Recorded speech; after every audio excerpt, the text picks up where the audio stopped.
Chapter 5. My crafty predecessor had placed this exit well. I had emerged behind a bushy evergreen that grew in the narrow space between houses. From there I was able to make my way to the street, satisfying that no one could possibly have seen me leave, not even the sharp-eyed Mrs. Fitzsimmons, who had probably verbally dissected me with Mrs. Bailey the moment my back was turned. Poor dear, with more than enough nose and chin, but barely anything else a woman can tell. If any man ever marries her, he'll find himself sorely deceived. Dealing with my miserable hair, the colour of bog mud, and as limp as the rotting vegetation thereof, had put me in a bad humour. Once, safely in a four-wheeled wheeler cab, I pulled paper and pencil from one of my pockets and drew a quick, rather rude sketch of Mrs. Fitzsimmons and Mrs. Bailey with their old-fashioned white ruffled house-caps bent together in gossip, their shrewd baggy eyes, their lipless, gabbling mouths, rather like a pair of turtles, actually. Then, having got temper out of the way, I more calmly sketched a picture of a young gentlewoman in a fur coat and muff, and a brimmed velvet hat trimmed with grebe feathers. Beneath this eloquent headgear she peered near-sightedly, for no lady, however fraught her vision, will wear glasses. So gently reared as to be nearly helpless, she walked with her head bent and her shoulders drawn in, very plain despite her fine clothing. Dr. Ragaston's shy child bride, Mrs. Ragaston. By drawing this, I reminded myself who I was being today. When the urge to sketch seized me, I could have drawn Ivy Metro if I wanted to, or Mum, or Sherlock, or Mycroft, or just about anyone I knew except Enola Holmes. My true self I could not quite capture on paper. Odd. The cab took me to a fashionable street. As I pulled to a halt, I stowed my papers deep in a pocket. On two occasions Sherlock Holmes had seen my drawings, and I must be careful never to give myself away by leaving any behind. When I returned to my lodgings, I would burn the sketches. Alighting at the corner with both silk-gloved hands tucked into my muff, I waited until the cab had driven away. You see, while only dowagers wore bustles anymore, mercy be thanked, their clumsy bulk was going out of fashion. Still, a gentlewoman must trail a train.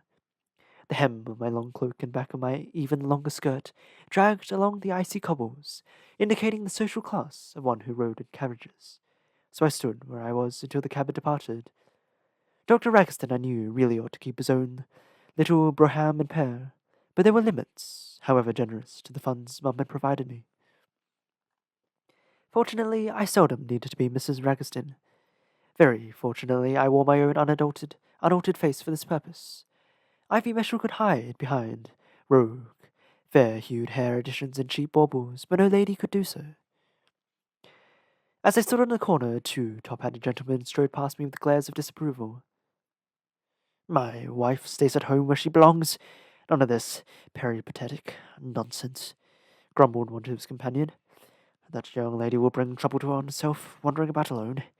The other agreed, and 'twill be her own fault. I ignored them and tried not to let their comments darken the day, which was quite gloomy enough already.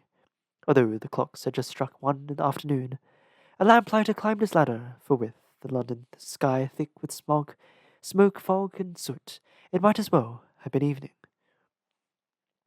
All over the rooftops of the city, chimneys stood like dark candles, spewing smut. Workmen and cleaning women walked past me, coughing. Someone would die of the catarrh today. A ragged little girl with a broom approached me at my nod. The child hurried to sweep the crossing for me, banishing from my path the muck of soot, stone, dust, mud, and horse droppings that always coated the street. Following the child to the other side, I tipped her generously a penny, not just a farthing. Then, myself willingly sweeping the pavement with my train, I progressed towards my destination, the residence of Sir Eustace Alister. Upon the massive front door I found a large brass knocker in the shape of a lion's head. Remembering to strike timidly as befit Mrs. Ragaston, I employed it. Presently the door was opened by a maid all shining in afternoon black, behind whom stood a equally resplendent butler. Her ladyship is not receiving visitors, the butler told me, his manner as cold as the winter day. Her ladyship is not feeling well. If you just take up this card and add my sympathies, I said, in the voice of an exceedingly well-bred mouse.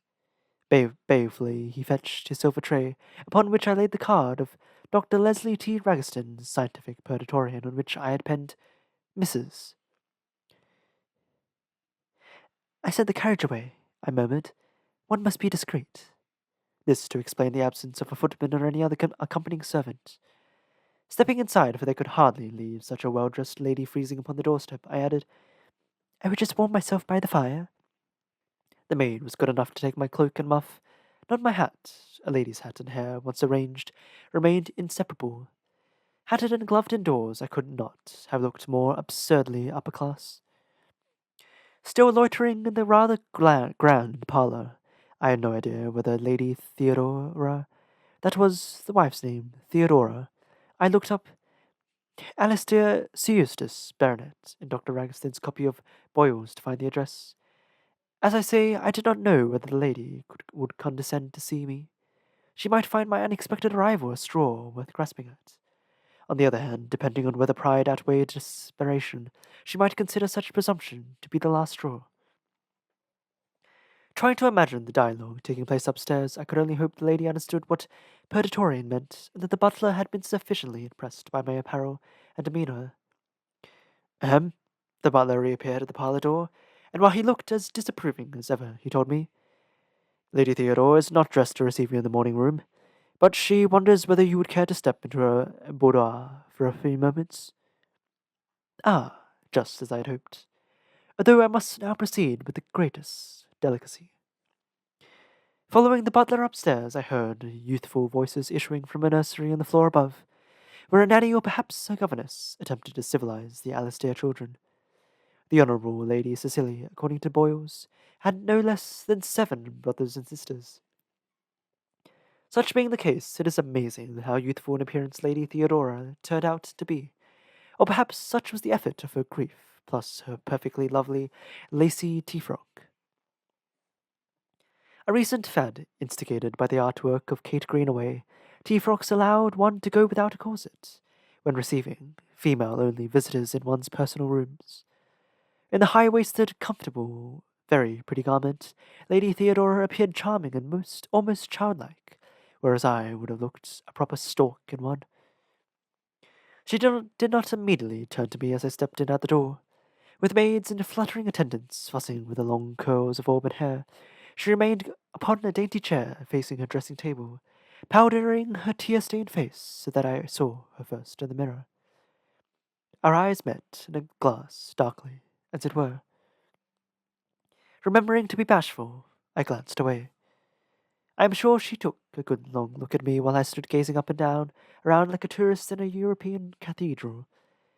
Actually, the room was rather similar to Mum's at home, light and airy with Japanese screens and furniture carved with the delicate Oriental fashion.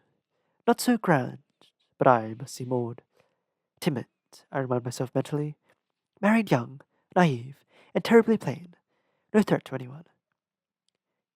That would do. Turning, Lady Theodora shrugged off a filmy combing jacket and shooed the servants away with her hands. "Mrs. Ragiston, please sit down." I perched on the edge of a settee. "My apologies for intruding upon you in this that is to say unseemly manner, quite without a proper introduction, Lady Alistair, and at such difficult."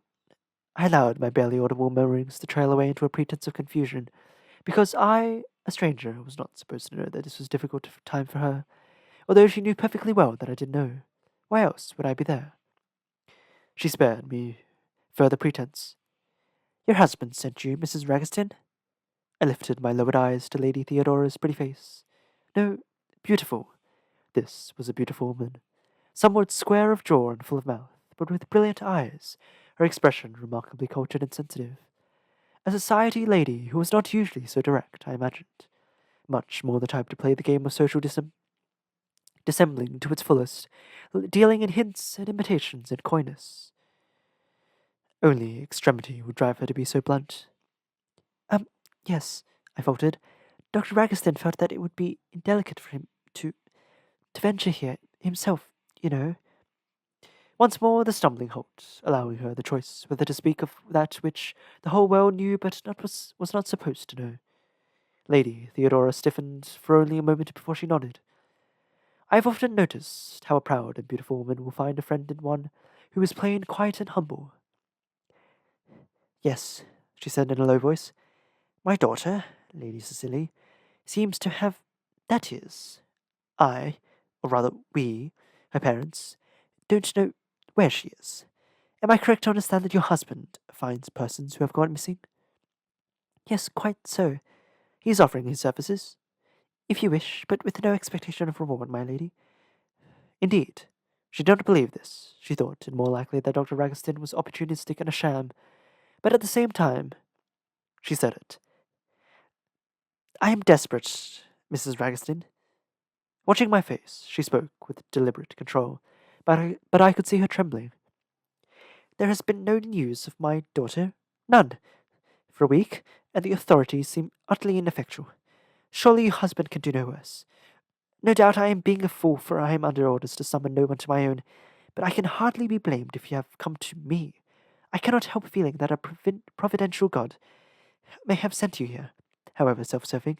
Not you personally, I mean, but your husband. No offence intended. None taken, I assure you, Lady Theodora. I allowed my shy, apologetic gaze to drift towards her. Most preposterous, my being here, but husbands will have their way. I could not have struck a stronger, empathetic chord in her. Oh, Mrs. Ragoston! She actually leaned forward to clasp my gloved hand. How true! The men run everything, yet they are so wrong. In my heart, I know that my Cecily would not go anywhere they say she has, and the fact that they have not found her shows me to be correct. Yet they persist in believing. How awful! Even my husband. I nodded, thinking ahead to guide the conversation without, I hoped, her noticing. Is your husband very much older than you are, Lady Theodora? Only a few years, but is Dr. Ragoston greatly your senior? Yes, I'm his third wife. Why, I'm not much older than. He said it, for me. Whispered it, actually. That my daughter, Lady Cecily. Indeed, quite. Therefore, I was thinking. Yes? Already we had become co-conspirators. Our knees almost touched. She sat so close to me, clinging to my hands. I wonder if, as a girl of Lady Cecily's age, I might notice something that police detectives have overlooked. Oh, how I wished you would, Mrs. Ragoston. I have been longing to do something. But what? And how? I almost forgot to play my role, but remembered in time to hesitate, biting my lip before I said, Well, one must start somewhere. If it is at all possible, Lady Theodora, might I examine Lady Cecilia's rooms?